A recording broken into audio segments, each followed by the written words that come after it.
connection. Learn how to walk with Jesus and depend on him. Allow him to walk with you wherever you go. I am the vine, you are the branches. He who abides in me and I in him bears much fruit, for without me you can do nothing. Also, connect with others who have the same mission. There is one body and one spirit. Do you want to do the constraining, Renee? Contemplate the life of Jesus. He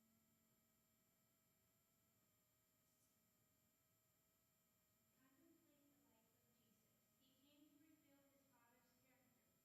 By contemplating his life and behavior, we become changed. Our thoughts and actions will improve. We will develop a character that will reflect his own. Allow the Holy Spirit to use God's love as shown in the life and death of Jesus to inspire you with genuine motivation. For the love of Christ constrains us. 2 Corinthians 5:14. Character circulation. Everything in creation gives.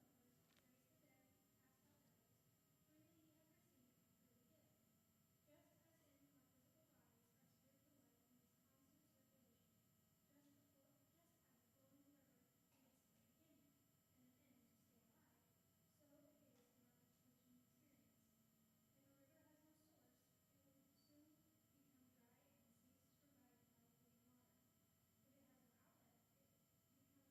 source, it will soon become dry and cease to provide life-giving water. If it has no outlet, it becomes stagnant water unable to give life.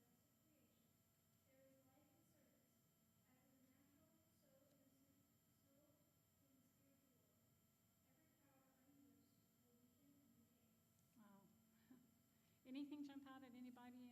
Any of that as the before we coach? Can you just sum it up in just a few words, somebody? Well, like Ellen G. White said, we spend an hour a day in the life of Christ on this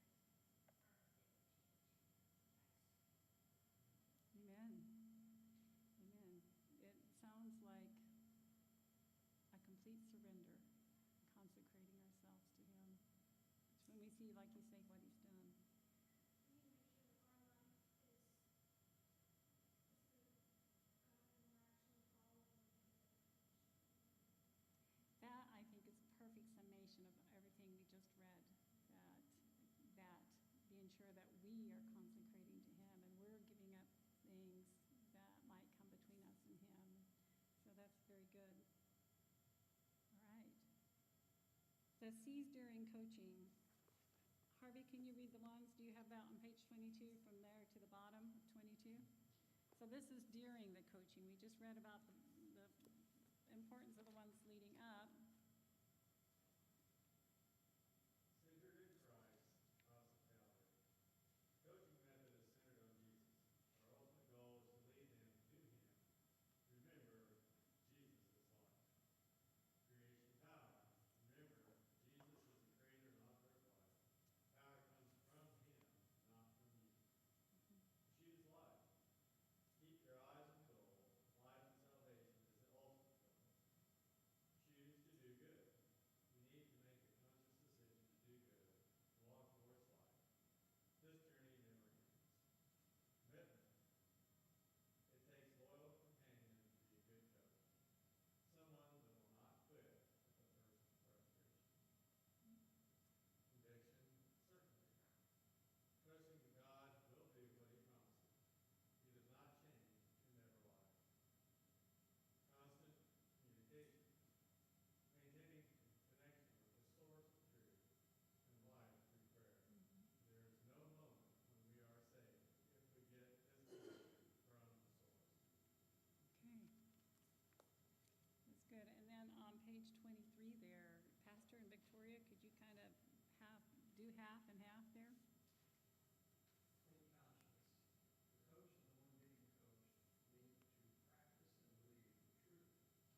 anything jump out at anyone in particular? Some things we've already heard, like CDC Mm-hmm. Mm-hmm. Yes, very good. It's a three-way partnership. It's you, the person you're coaching, and the Holy Spirit. Very good. I love that. And I like how it says that the battle's already been won. Jesus has won the victory. Then the Holy Spirit will pour it out when we ask for it or we're seeking it. How about celebrating small victories? Not looking at the negative, but recognizing those small victories. Do you think that's important? as long as you don't do it with ice cream. Unless it's rice dream. Exactly. Yeah, very good point. Don't do it with ice cream or chocolate. Okay, let's go. Harvey. Harvey was sleeping back there. The C's, let's do the C's to avoid. You can do it with carob. I made a batch of carob cookies a week ago, and there's 4 left, which shows you they don't bother Harvey at all. He has no temptation for them, but I think they're good, so hey.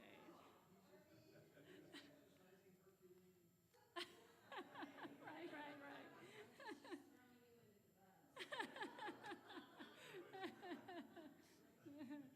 Well, the pastor said they were pretty good this morning, or carob candy, but I don't know if he'd even try them, actually. Okay, so let's look at the C's to avoid. So, as we know, there's Jesus, there's life, there's truth, and then there's an enemy, right? Falsehood and counterfeits. And so, this enemy is constantly seeking to contradict God's character of love by causing us to turn away from the good choices, right? We must be aware of any slight deviation in our thinking or acting that goes against the character of God. That's very important, is that one slight one can lead you down a trail. Beware of anything that is related to corruption, confusion, chaos, conflict, confrontation, or calamity. We should also claim God's grace to free us from bad habits, like consuming harmful products such as candy, cheese, caffeine, cocaine, crack, cola, etc. These C's were left lowercase for the purpose of illustrating their negative effect on coaching.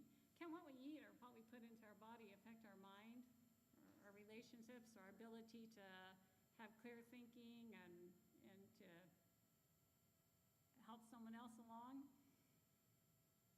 They really can. I know I've read that in the board meetings.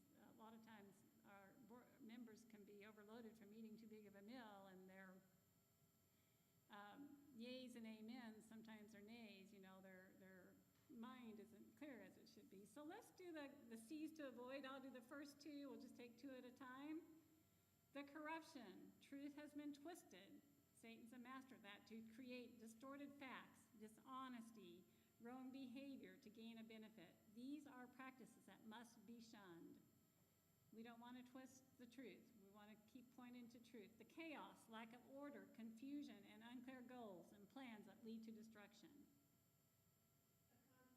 A conflict, the confusion of values. These are 2 opposing forces clashing and contradicting each other. The Bible says no man can serve 2 masters. Mm-hmm. The confrontation. When you are working with people, you may find that sometimes their ideas will not be the same as yours. Pray that God will give you wisdom to know when to talk and how to lead others to the truth. A man has joy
anything stand out to you in the C's to avoid?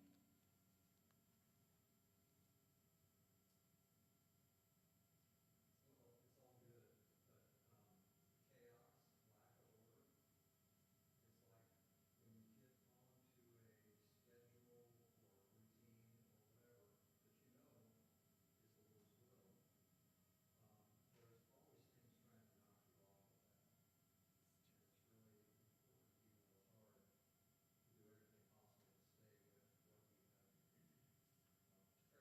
my plan. Do you think the coach is a big help in that, Pastor, being able to point them back to truth and encouraging, showing them their small steps already? Yeah, that's a very good point.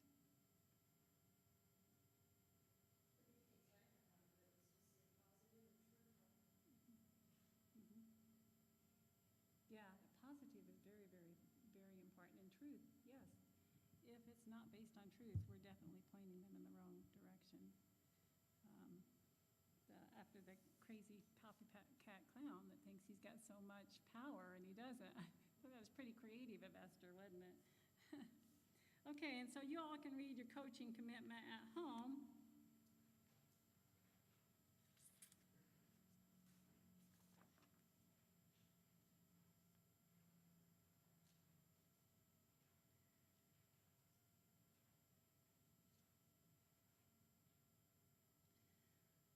Bible-based lifestyle coaching, the basic concept. Health is mentioned extensively in the Bible. According to God's word, we were created in his image to reflect his glory, which is his character. The Bible explains that everyone needs support. As a coach, your duty is to support your C friend during the process of finding a solution to their problem. You walk with them through their journey. Your ultimate goal is to assist in restoring your C friend to the image of God, that they may reflect his glory. The coach has received healing or may be in the process of receiving healing. Therefore, he shares the blessing. Wellness definition is a very broad and subjective concept. There are many ways to describe it, but this phrase seems to sum it up well. The degree to which one feels positive and enthusiastic about oneself and life. And that's what I was thinking of Paul and Silas in the dungeon. Even the situation was very dire, but they were positive, enthusiastic. That's wellness, isn't it? A sense of wellness. They have the mental and the social, and they know God. They know that they're created in his image. They have hope. And the conditions in life can't take that away. So wellness is an ongoing process that brings satisfaction. It is achieved when someone remains on a journey towards an optimal lifestyle. Wellness comes as a result of engaging in activities that promote health.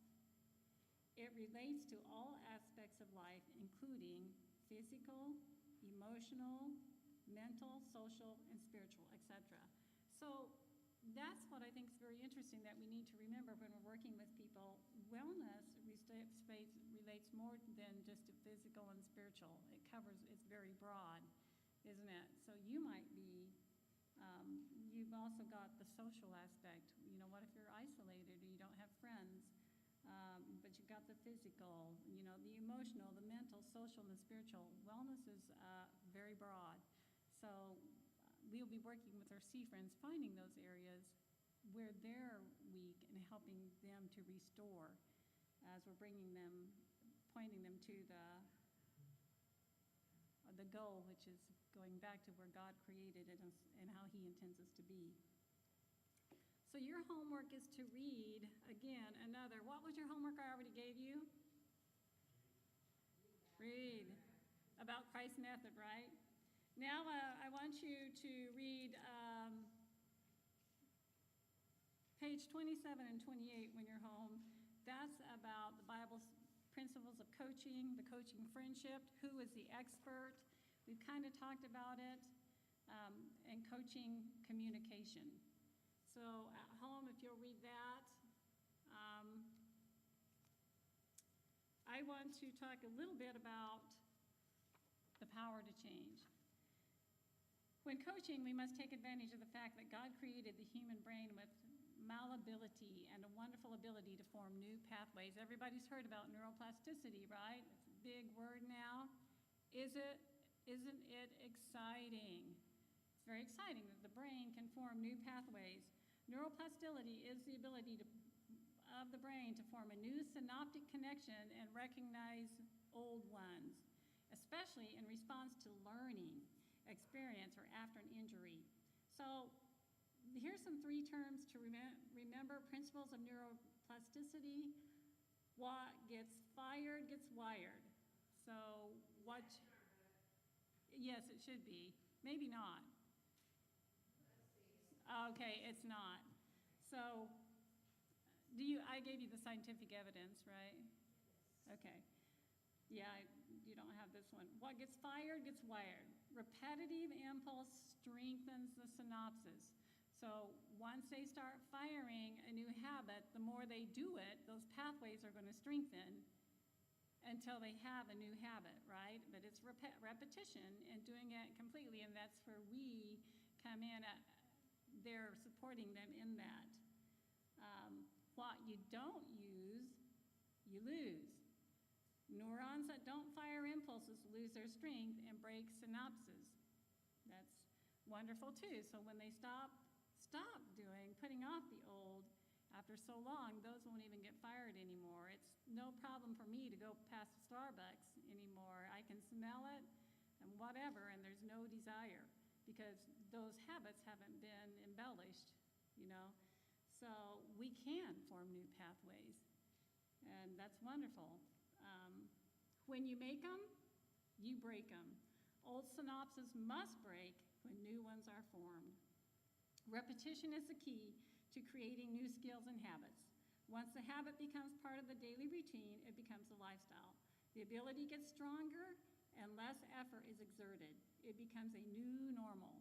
Thoughts and emotions, behavior, and environment can affect these changes.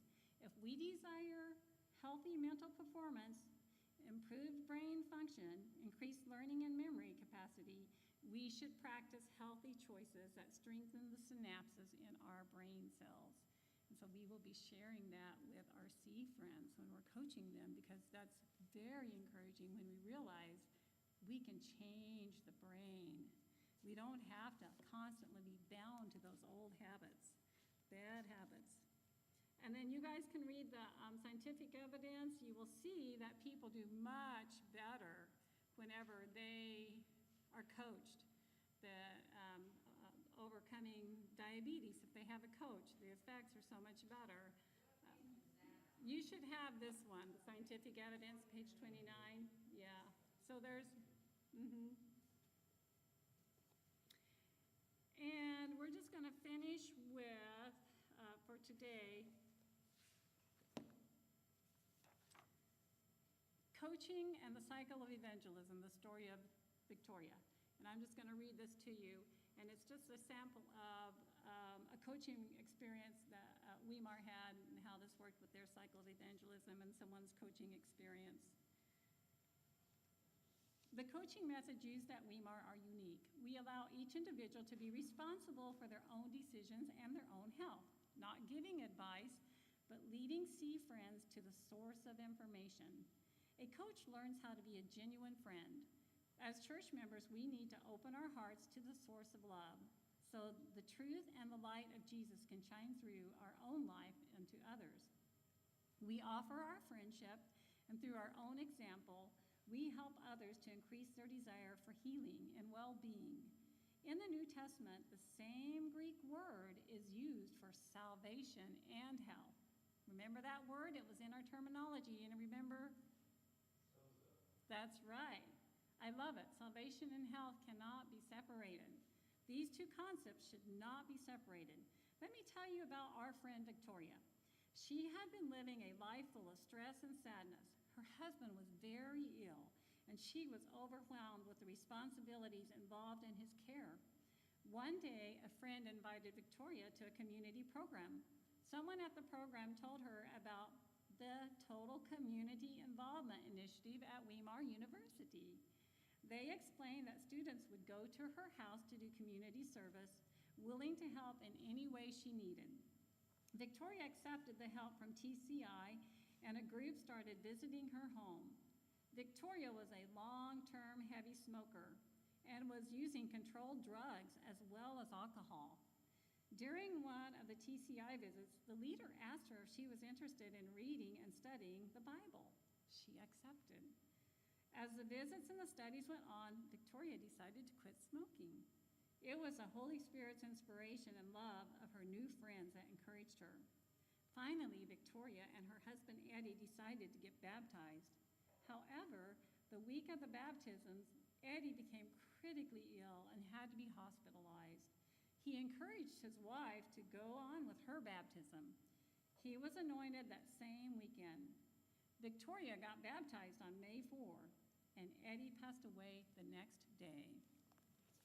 That shook Victoria.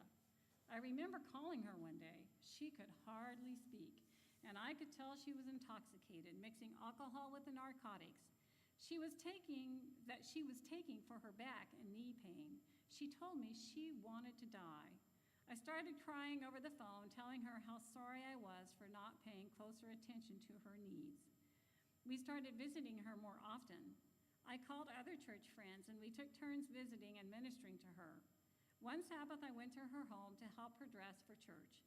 She was deeply depressed and could hardly move, but forced herself to get up and leave the house.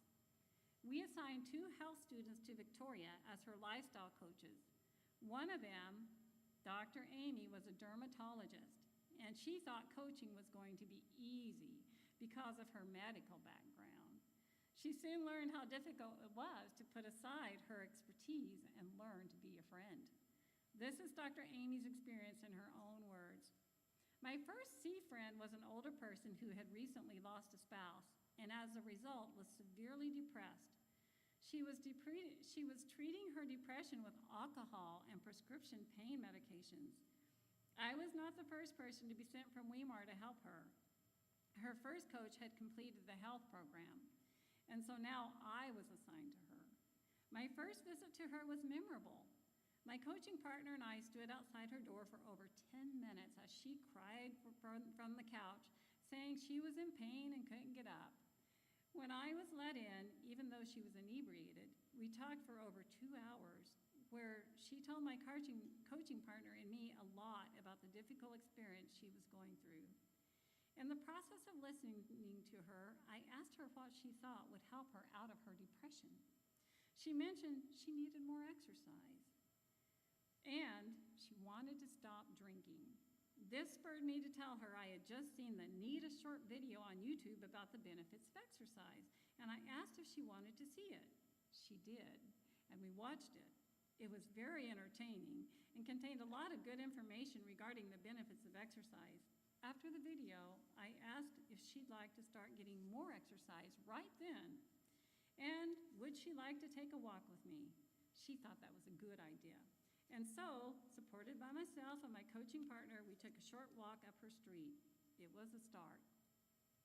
On another visit, we found her locked outside her home without a phone. And medical missionary work for me included breaking back into her home. Unfortunately, things got worse before they got better. She couldn't seem to pull away from the alcohol and ended up with a DUI within the next week.